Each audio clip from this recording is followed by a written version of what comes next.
Hi there, it's Mike from Lion Dog African Safaris. How you doing? Just gonna talk a short bit on Cape Town and the Garden Route. This is an excerpt out of our ebook called How to Best Tour Africa. It's available for free online, no obligation. If you'd like to get a copy of it, just phone us or email us and we'll send it to you. Anyway, on about Cape Town and the Garden Route. Now, this is a part of Africa that gives you that urban experience. It's a tamer part of Africa. It's in the country of South Africa, which is, at one time was ruled by white people. So that's sort of the setting for the country. And if that appeals to you, then a visit to Cape Town and the Garden Route, that's for you guys. You can either do them separately or in combination. It doesn't really matter. Great scenery and excellent weather.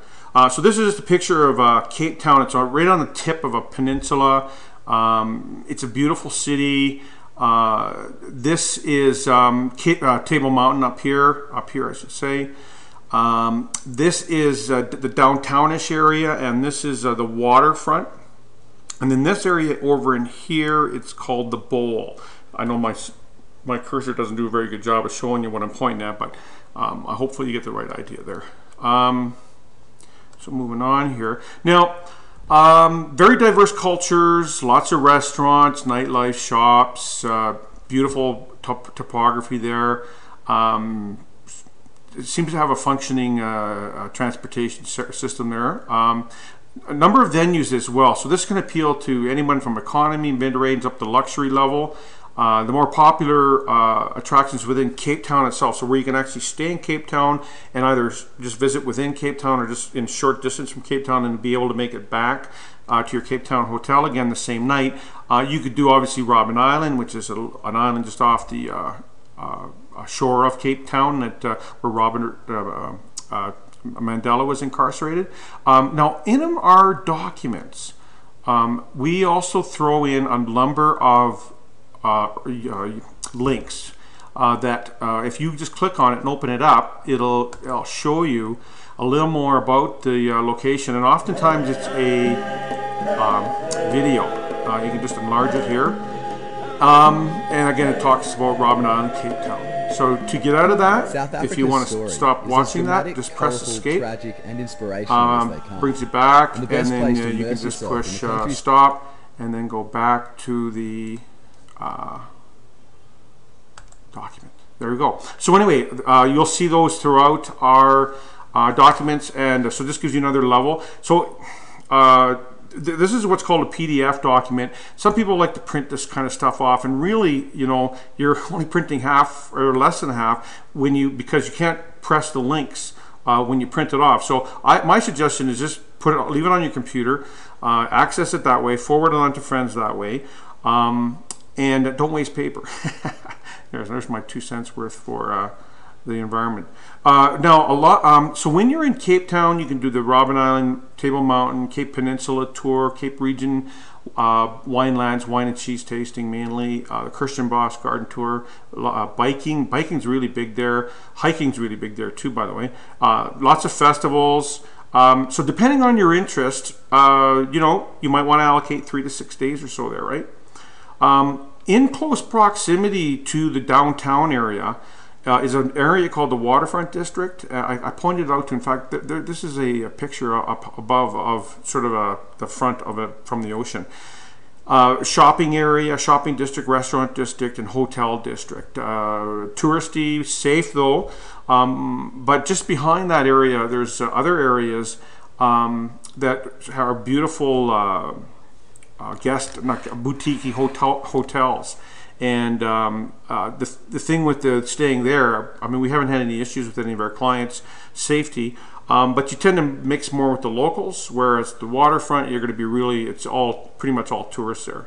Economy-minded clients might not be able to stay downtown, but they can stay in the suburbs. So there's quite a few little guest houses and things like that in the suburbs that economy people, minded people might want to stay in. Here's just some pictures, Kirstenbosch, the Table Mountain Gondola, Hout Bay, I think this is. This is Cape of Good Horn. So there's a point there where the Arctic Ocean and the Pacific Ocean, or the Indian Ocean and the Pacific Ocean merge, and it's very tumultuous there. Picture of the winelands. There's penguins there, African penguins, just out of Cape Town, for interest's sake. So now the garden route, it's a short drive actually on this map here, kind of from the Mosul Bay up to the Storm Rivers area here. There's a beautiful stretch of highway with lots of little towns with museums and places to stop and so on and so forth. And like things like Monkey Land, Birds of Eden. You can see elephants here. You can go up here and visit a ostrich farm, and you can even find an ostrich if you want. So anyhow, lots of things to see and do along here. Again, depending on interest, maybe 2, 3, 4, 5, 6 days. There's also Kango Caves there, which is kind of cool. That's up actually by Oudtshoorn up there.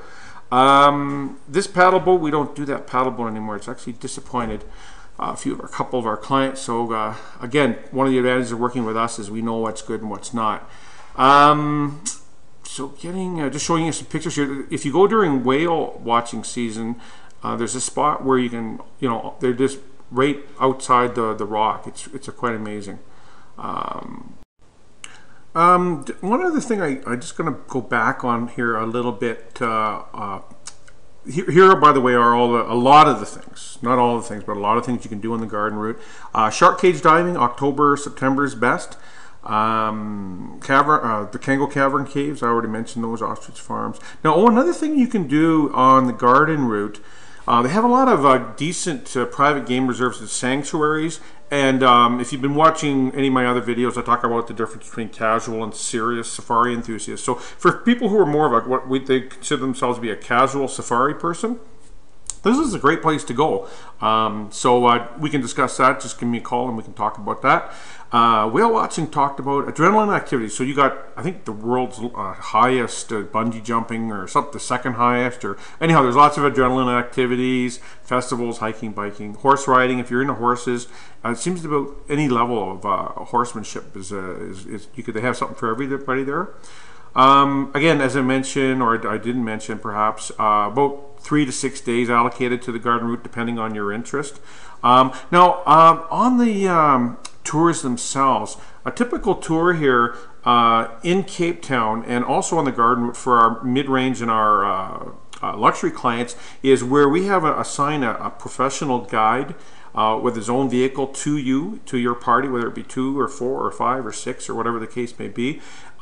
Pick you up at the airport, pick you up from the hotels or venues where you're staying, take you out on the tour. They know just about everything there is to know all along there, even where to eat and stuff like that. In a nice, comfortable, usually air-conditioned vehicle if it's in the hot season. So anyway, in the city. Now the other thing in the city is there are a lot of public, there's what's called the red bus there. You can just hop on it and it'll just take you wherever you want to go. Somebody's explaining to you as you're going along what you're looking at, to the types of tours that we do. So we can do everything in between, kind of a thing. On the garden route itself, we only use the guided vehicles, and some people are tempted to drive in Africa, anywhere in Africa. I am, call me up and I'll have a chat with you sometime, because I used to live and work in Africa and drove quite a bit, and personally, if you're going to, one of my clients is going to go to Africa, I want them to enjoy themselves. And I'd rather they not drive. I'd rather have somebody drive for them. Saves you so much hassle, and enjoy and relax there instead of trying to look at the road all the time. So anyway, there you go. Our little chat on Cape Town and Garden Route. It's an excerpt out of our ebook, How to Best Tour Africa. Call us or email us. We'll send it to you for free. And you're welcome for the information. Have a good day. Take care.